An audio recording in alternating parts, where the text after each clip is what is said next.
Hey everyone!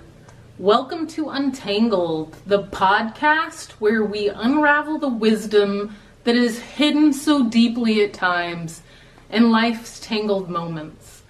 You know, it's about turning chaos into clarity, which at times can be very hard, right? Sometimes it's so easy to see after the struggle is over. This is where the universe was leading me. Oh, I see it now. I see all these signs, and they can just keep getting louder and louder if we're ignoring them, right? But welcome. I'm so happy to have you here today. And this podcast is for all of you out there that are feeling stuck in the world. You're feeling stuck in your life. Are you feeling stuck in your life? There's something that I want you to consider, that it has nothing to do with anything outside of yourself. You may say to yourself, well, I have this fucked up 9-to-5 job and it's soul sucking. I have to commute 20 minutes there, 20 minutes back, and my boss is a dick.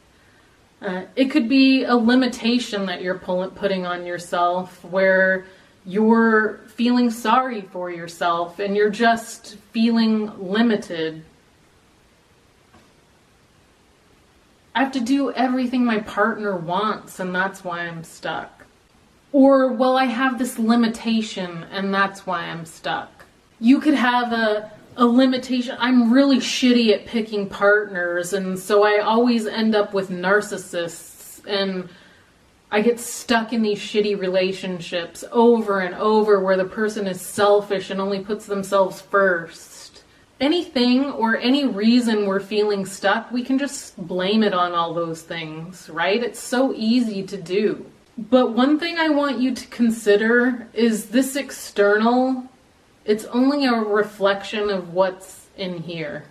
That emotion you're feeling, that emotional feeling of being stuck is likely fear of you becoming someone new. You get comfortable where you're at, and I know that seems a little strange, but it's sort of a safety net. You're in your comfort zone, and it can be very hard to step out of that. You could be really scared of a new you, a new reality. What does that look like?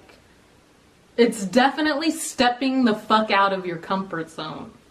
We get so comfortable where we are in life, and this is what I call Groundhog Day. You're comfortable with living the same day over and over again, and it's really fucking difficult to step out of that.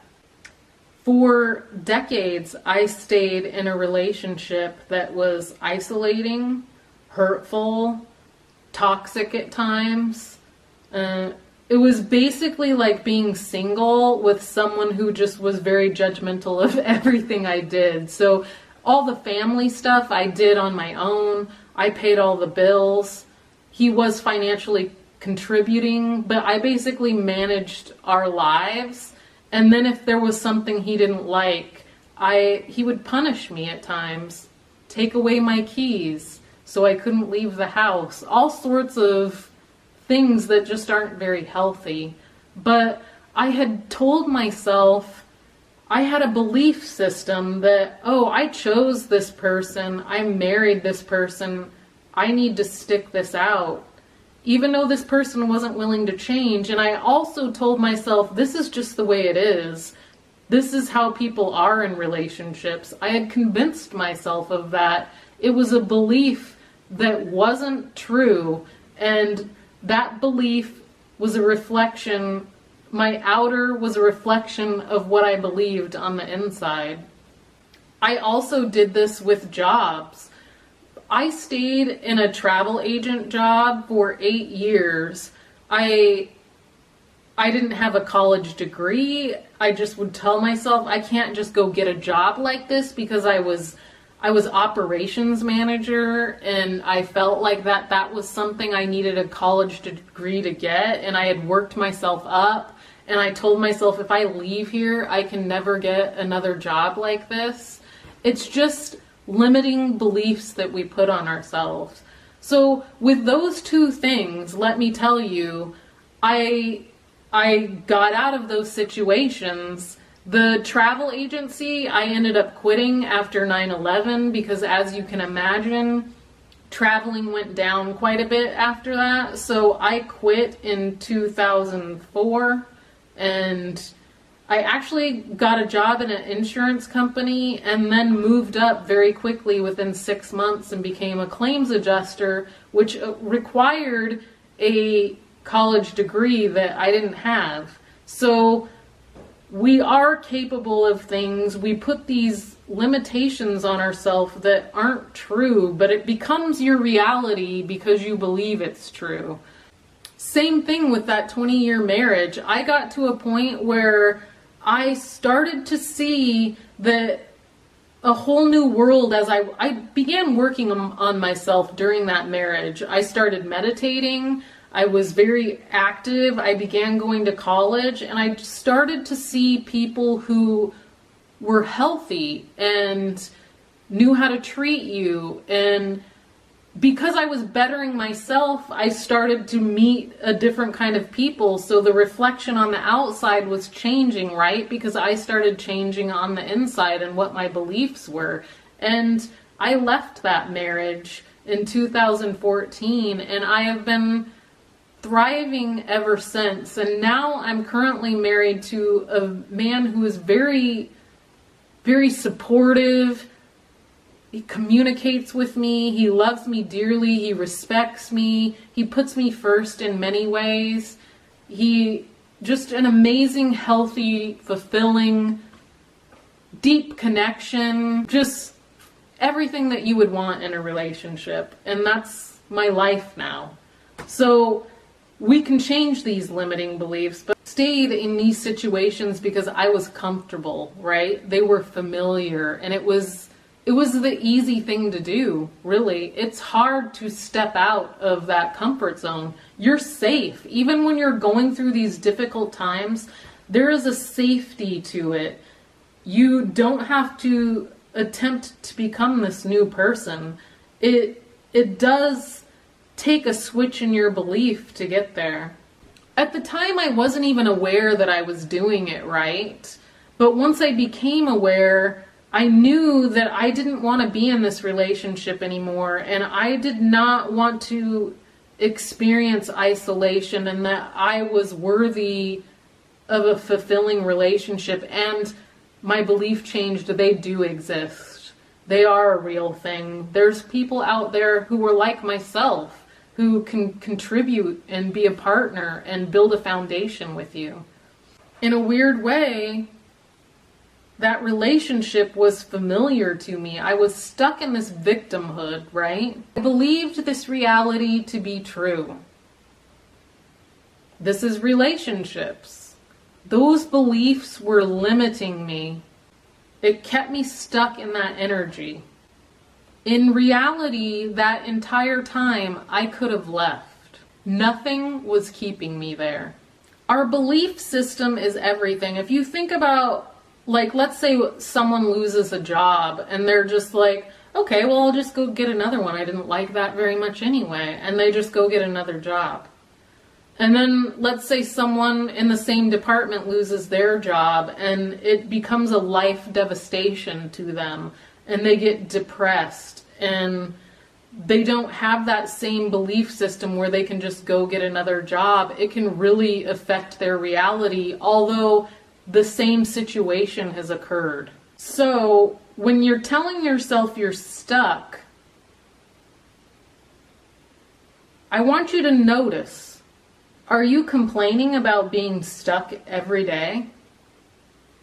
Are you stuck in this mental belief that you're stuck? Are you living a Groundhog Day of being stuck where you're at? We can get stuck on those beliefs, right? The key is to get fucking severely curious about yourself. To start questioning. That key to freedom is questioning your beliefs. The more you argue these limitations, the more you're just going to be stuck in this reality. The more you're able to question these limitations, the more curious you get about yourself, the more power you will have to get the fuck out of feeling stuck, to get out of being stuck. The more freedom you'll find. I remember there was a time that my son was doing 13 pull-ups, and he was a teenager, and he was like, Mom, how many pull-ups can you do? And I worked out a lot. I was a runner, and I'm sure he thought I could have done a pull-up at that time, and I was like, Tyler, I can't do any. And he's like, just try. So I tried, and I almost did one. I'll give you a little brief history. I was terrible at gym in school, junior high, elementary, high school, all throughout. I think I got D's in gym. Then I tried to do pull-ups in high school, and I couldn't even do one, and the whole class was watching. It was debilitating. I had these beliefs that I couldn't do a pull-up. Well, I almost did one. But because I almost did that one, I began to believe that, fuck, I could do this. I just need to practice. Especially because I became a runner, and if you would have asked me anytime in high school or early 20s if I could have ran, I would have laughed at you and told you no. But I eventually did, at my most, 13 pull-ups, which I'm really fucking proud of, because I got out of that belief system and believed in myself. Becoming a runner was the same situation. I allowed myself to develop 1 minute at a time or 5 minutes at a time. And to me, that's the key, right? You only have to make baby steps towards these things. You don't have to be an endurance runner today. You don't have to do 13 pull-ups today. You don't have to all of a sudden fix it all today. You can start with one area. Are you getting enough sleep? What's your diet like? Are you being active? Are you going straight home and just turning the TV on? You can start these little steps. Are you eating a lot of sugar? Take a little bit of sugar out of your life. But it can go in increments. It doesn't have to be like tomorrow you're expected to be unstuck. Just work at one tiny thing today.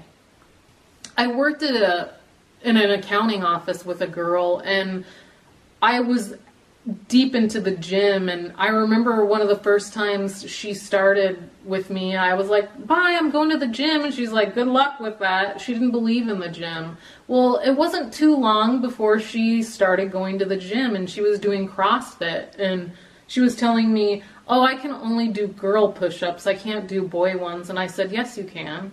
I was like, you just don't want to, but you can. Your body is capable of doing them. Well, she was like, she looked at me like a light bulb had just gone off. I think she connected that, whoa, my body has been doing these things that I didn't used to be able to do. She's probably right. Well, she got down and she almost did one push-up. But before you know it, she was doing guy push-ups all the time. We are capable of things. We just set these limitations on ourselves. You want to grow muscle? You want to get endurance?